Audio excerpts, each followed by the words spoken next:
Hi everyone, I'm Airier, and today we're checking out something from remotely sarcastic productions that I've put off for a while. This is going to be the Aeneid from Classic Summarized. Now, I checked out a lot of the other ones like the Iliad and the Odyssey, so we have a good basis of what's working here, but the Aeneid never got to, and I don't know why, because it's been out for 8 years at this point.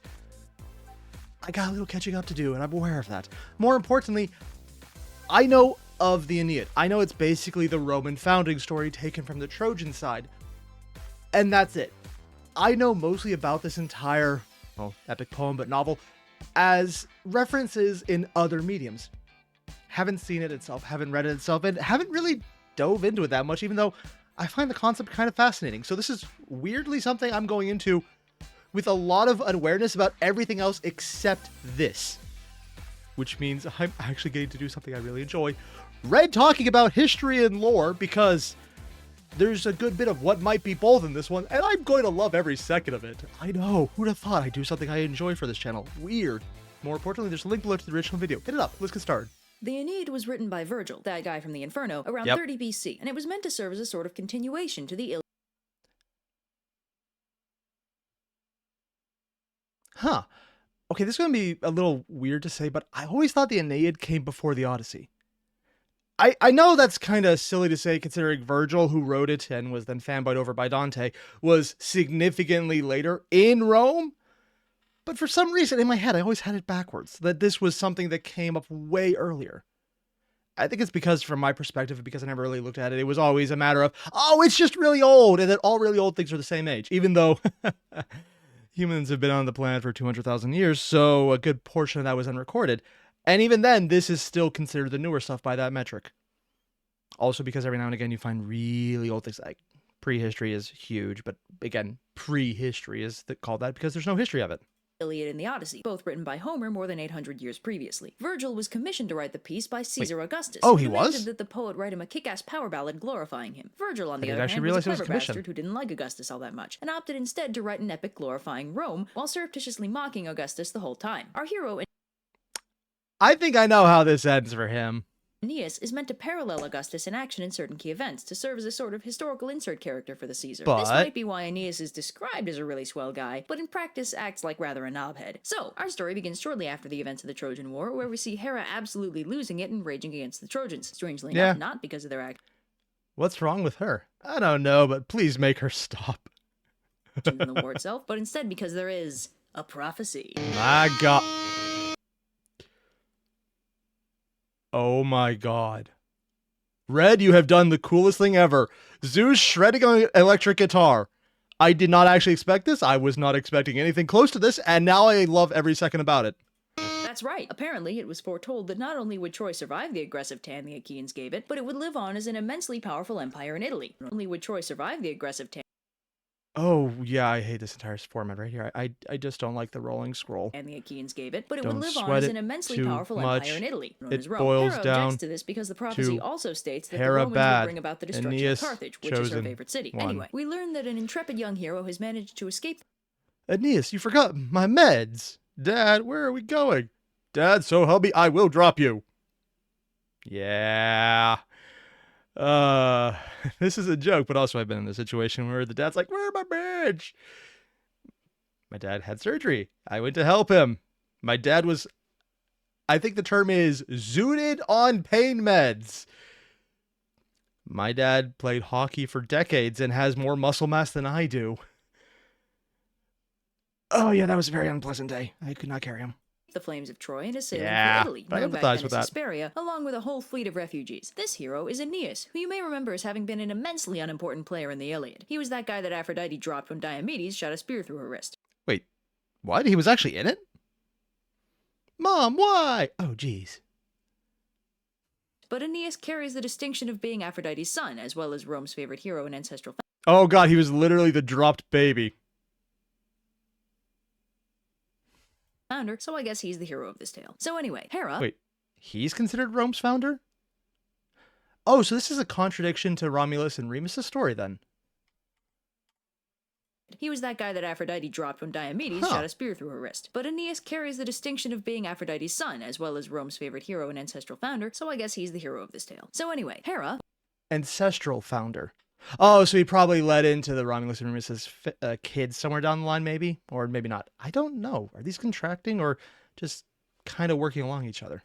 Or as the Romans called her, Juno, is having none Yeah. of this Aeneas surviving nonsense and calls upon King Aeolus for help. As you may recall, Aeolus appeared briefly in the Odyssey. He was that king who gave Odysseus that magic bag of wind, and Juno bribes him with the offer of a sexy nymph wife if he All this could be yours. I thought bribing dudes with hot chicks was an Aphrodite thing. No, she learned. And also Aphrodite would definitely do it too. unleashes the fury on Aeneas' fleet. Aeolus, amazingly, turns down the offer of steamy Nereid loving, but for some reason still does as she asks. Seriously? And Aeneas' fleet is Oh. Wow. Good on him. devastated by the resulting hurricane. But this, in turn, pisses off Poseidon. Oh, damn I'm racket. sorry. I meant Neptune. God, this is more confusing than those stupid Percy Jackson books. Anyway, yeah. I've never read them, but I heard they are very complicated. Let's go with that one. Also, I don't think I've ever seen Red do a face that I empathize more with than this one right now. I'm empathizing with this video a lot more than I expected, considering how old it is and how little I know about it in advance. Huh.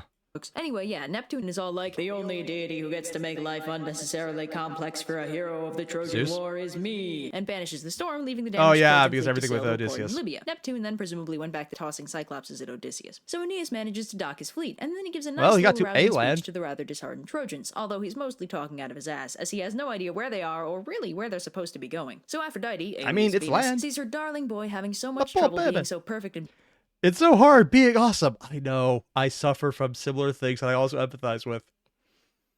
Yeah, I don't think I want to believe that one either. beautiful all the time, and runs off to Zeus, aka Jove, and is Oh, yeah, they called him Jove. That still sounds weird to me. Puck Daily Bugle. Oh, yeah, Puck.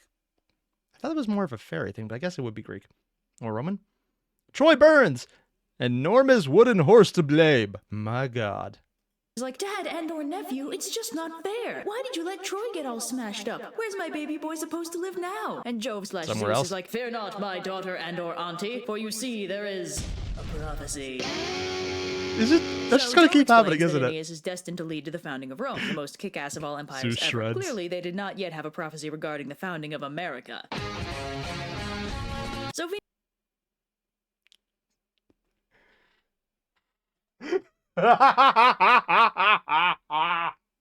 Oh, wow. Please tell me Red did some kind of video about America's founding just so we can have rock solos like that everywhere. It's stupid. It's an overdone joke, and I would love every second of it because of how cheesy it is. I want to see it again.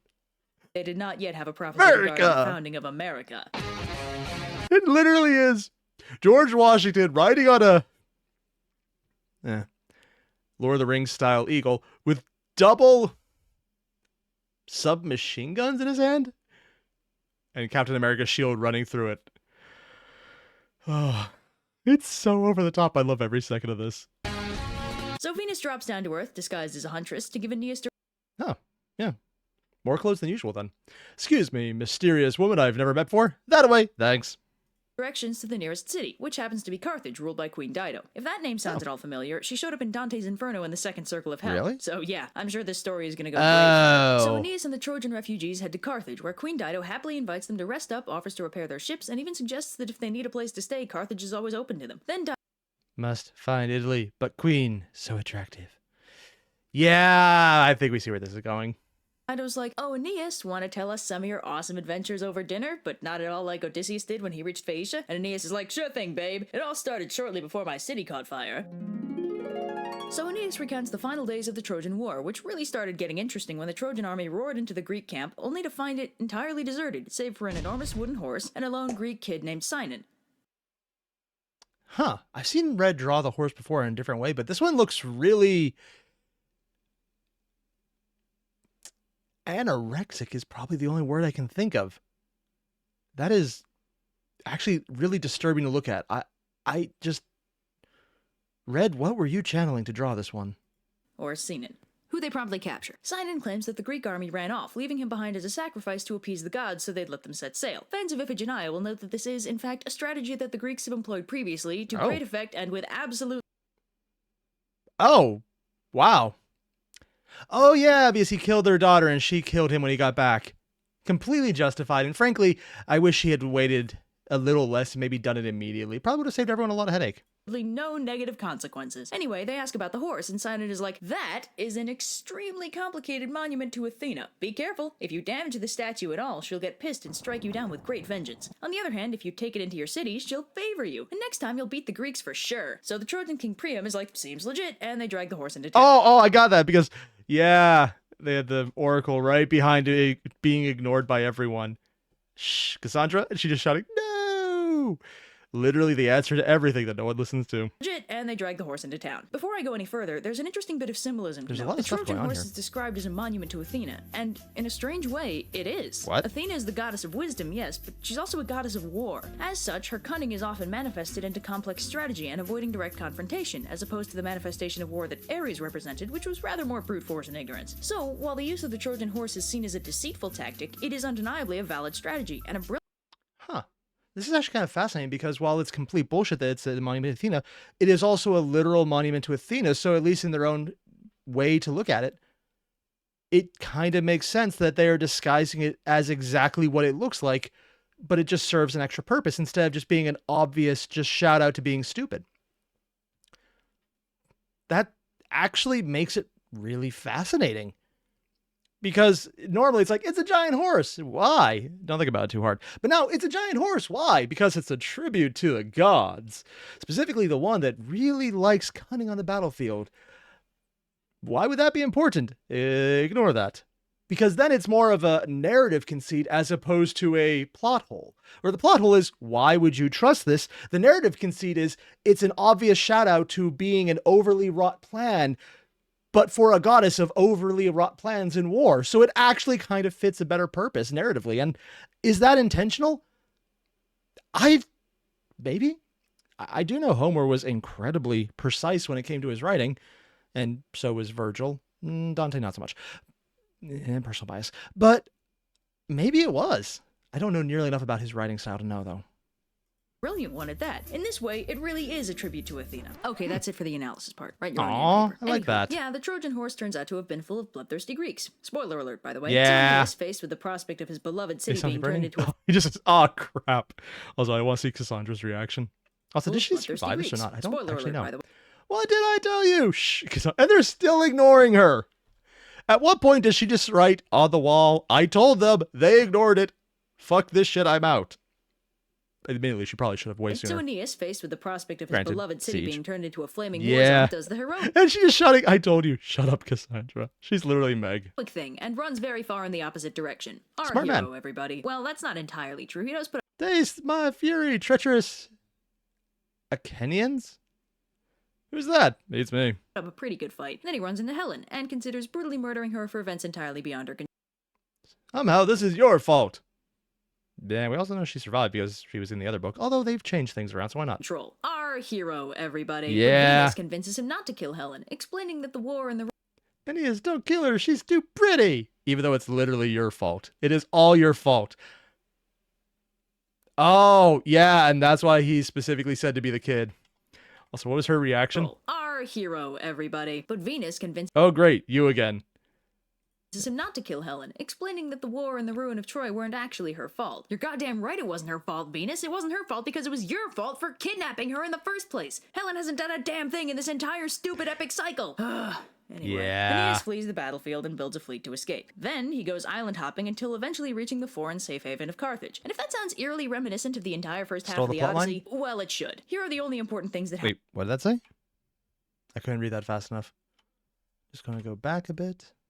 Safe haven of Carthage. And if that sounds eerily reminiscent of the entire first half of the Odyssey, well, it should. Hey, do I critique your writing? Oh, because it's blatantly stealing it, but also because people would like the general reference. Because it's fan fiction, and fan fiction stealing is not actually a downside, it's a plus to the people reading it. As someone who reads fan fiction, I'm calling myself out on this one, and I'm fully justified in being accurate about that. Yeah, that's on me. Should. Here are the only important things that happen along the way. Apollo, oh. I actually do mean Apollo. Oh, anyway, Apollo is like, yo, Aeneas, go fulfill the prophecy. And he has a lighter one than the other one. Yeah, higher register. But No, but seriously, get going. Sends him to the land of his ancestors, that is, Italy, which isn't a thing yet, so Aeneas is rather confused as to where he's really supposed to go. Would it be Aeneas future manages ancestors? to get cursed by a harpy, who dooms him to be unable to find Italy until the crew gets so hungry that they have to eat their own tables. Oddly specific. The text does not elaborate on why exactly the Trojans didn't attempt a little table nibbling whenever they were having trouble finding the stupid place. Aeneas, on his way to Scylla and Charybdis, lands on the island of the Cyclops, where he runs into Aeneid. If the name sounds unfamiliar, that's because he didn't exist before Virgil retroactively wrote him into the Odyssey. What? Would you prefer if I butchered a pre-existing character? Honestly, I kind of prefer the way he handled it, because the pre-existing ones being rewritten in such ways is kind of overdone. But also it's overdone now, so I'm not really sure how common it was in this time period. Where supposedly he was one of Odysseus' crew members, and because Aeneas is just... Wait, what did that say there? She has so many things moving so much faster. I think the biggest thing now between 8 years ago and current red writing style, she just gives more time for something to stay on screen. Who the hell are you, and how did you get on my ship?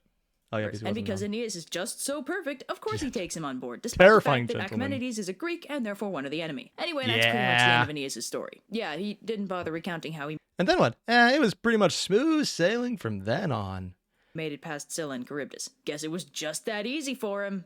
Smooth sailing, So Dido huh? finds herself falling in love with Aeneas, but she's all conflicted and stuff because after her husband Sychaeus died, she swore she'd never love again. But Juno once again spots a golden opportunity to keep the And of course, it's her screwing around. I'm so conflicted. What? Nothing. I mean, technically, you don't have to love him.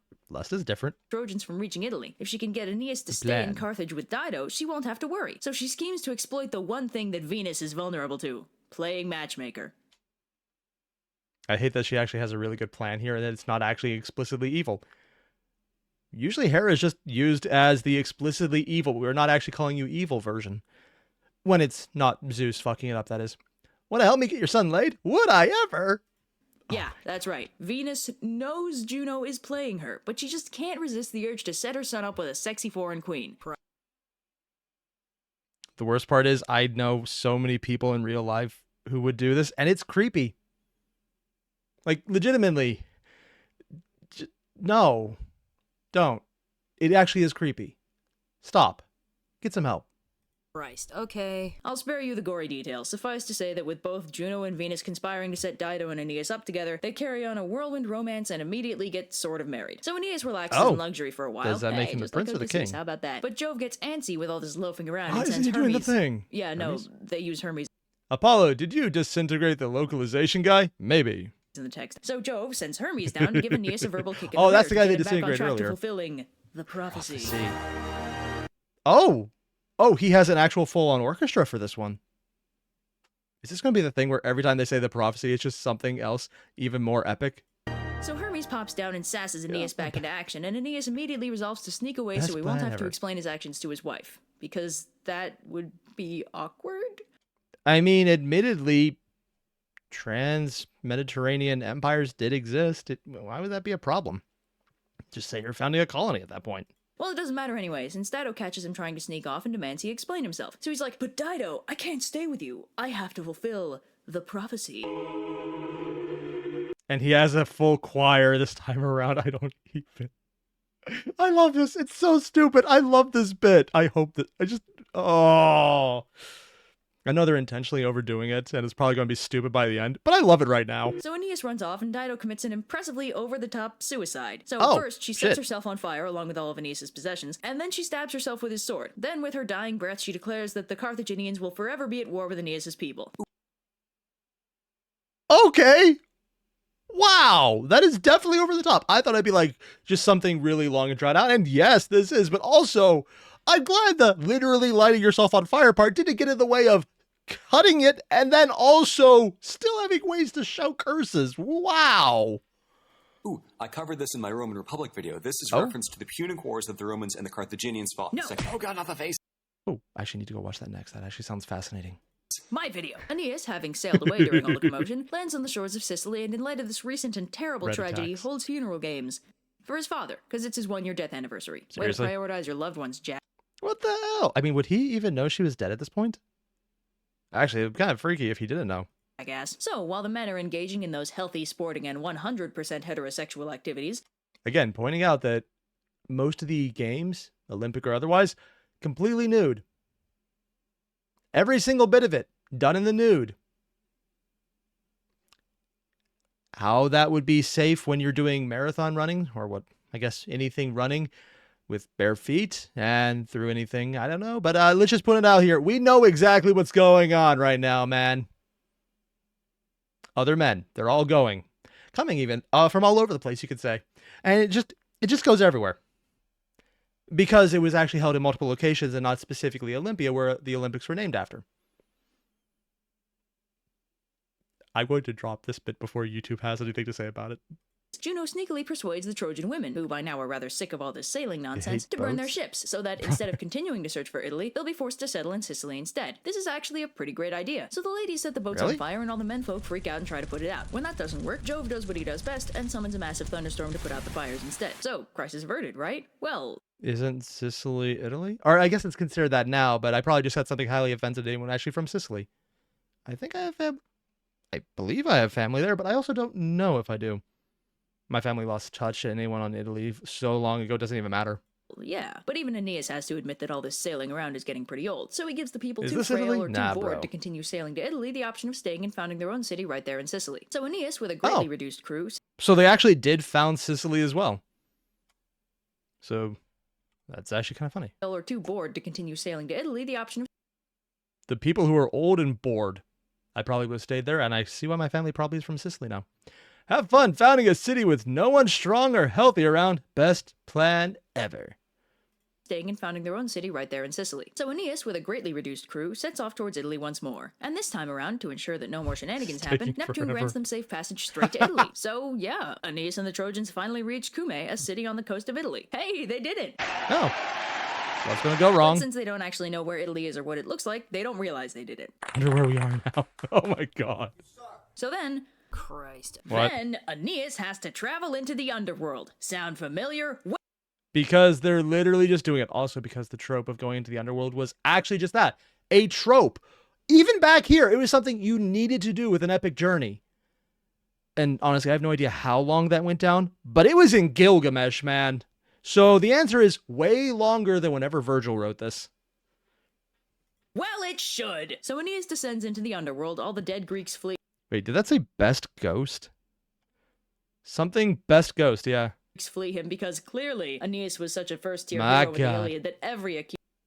Oh, wow. This is different. Red has a very distinct style for Hades, and this is not it. Is this the Romanized version, or just her doing earlier art style? Please refrain from terrorizing my subjects. That's my job. Cian would know and fear him. And then he talks to his dad, Anchises, who tells him the prophecy. Okay. According to the Yeah, prophecy, that was epic. Aeneas is destined to lead to the founding of a great city in Italy that will rise to become a great empire and usher in a worldwide golden age. For the record, the ones who actually do the heavy lifting are Aeneas' descendants, Romulus and Remus. Oh, so it was actually them who did it. Huh. Why are they responding to him or considering him the founder then if he wasn't? He just led to them being born somewhere down the line. It's good enough. So Aeneas pops back out of the underworld, and they sail up the Italian coast to But he doesn't Latium, actually which Virgil found an tells us empire. is currently ruled by King Latinus, who has a single daughter, Lavinia, who is currently being pursued by a ludicrous number of aspiring suitors. Lavinia. I know it's not intentional because this story is way older, but all I can think of is Lavinia from, well, Cthulhu mythos, and that really does change how I'm thinking about this. I know that's wrong. I know that is definitely wrong. There is no Cthulhu mythos in Greek mythology or Roman mythology, except for the parts that when you look at them kind of seem creepy, and I'm wondering how much maybe actually was based in Cthulhu on some of the stuff here. But we're going to ignore all of that because it gets way too disturbing. Yeah, the more you find out about the murder cults, the more you realize, oh, the cultist behavior in Cthulhu mythos is historically accurate. Yeah. And if that one woman being pursued by a ludicrous number of aspiring suitors while her real husband is coming up the coast... Nope, no sounds idea what that familiar, is. well, it should. Of these suitors, the Just most desirable complete is a Latin bloke named freaking Turnus. But fan Latinus fiction, is man. informed in a dream that his daughter shouldn't marry a Latin, but instead a foreigner. A very specific foreigner. Cut to Aeneas eating pizza on the beach. Okay. Is that wait, they had pizza? I hate that I'm hungry enough right now that even this image is making me hungry. And it really shouldn't. It looks more like something you'd see in a cell culture. Specifically the one where the doctor comes back and says, I'm sorry. It's positive. And then anything you say after that is not going to be her because you're wailing in fear and horror. And then you find out it's for gonorrhea. And it's like, you know what? Right reaction. I was going to say Ebola at first, but I made that joke really just too often. Okay, it's not pizza per se, but it is toppings on flatbread, so it's basically pizza. Anyway. Yeah, and honestly, it's still good. I think the sauce is the only thing actually that was added by the Romans. I think the actual idea of the rest of it was somewhere else, but I don't remember. One of Aeneas's men is like, hey, check it out. We got so hungry we ate our bread table plate things. And Aeneas is like, oh, the prophecy. As you may recall, the prophecy was pizza.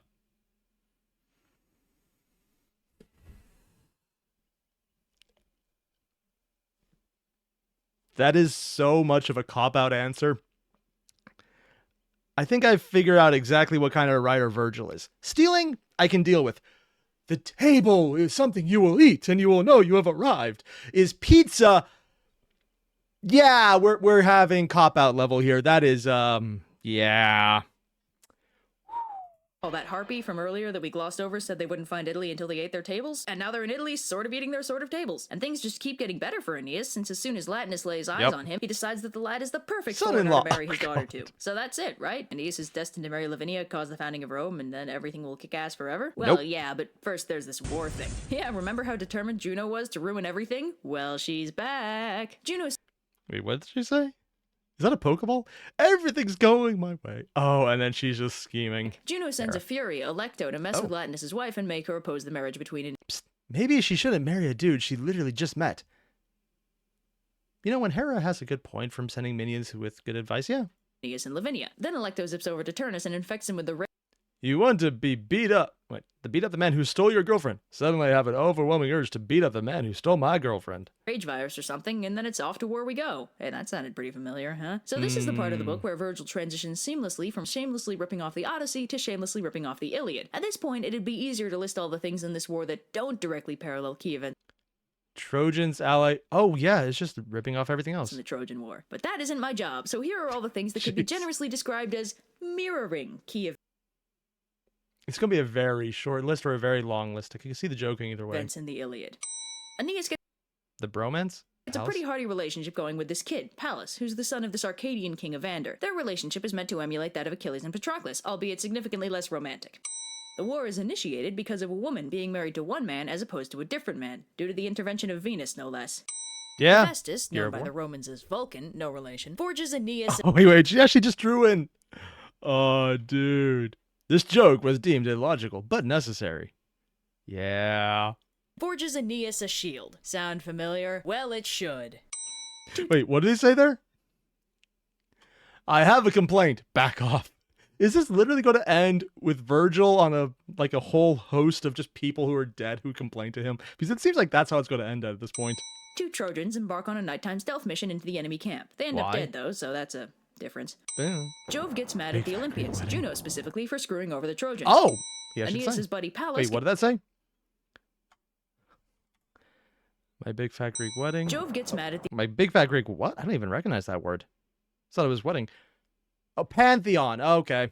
Jove gets mad at the Olympians, Juno specifically, for screwing over the Trojans. Yeah. Aeneas' buddy Pallas gets brutally murdered in a rather Patroclus-like way by the Hector-like enemy leader Turnus, who takes his gear. This prompts Aeneas into an Achilles-like rage.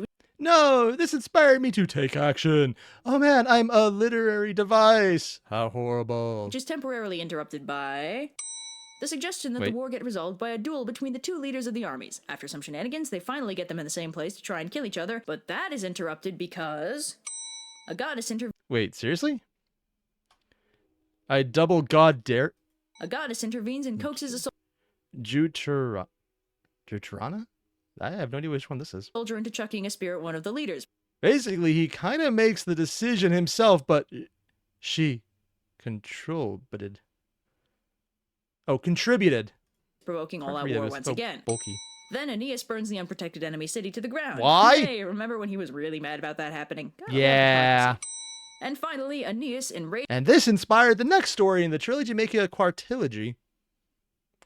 whatever, where they go on to found Florence. Or Venice.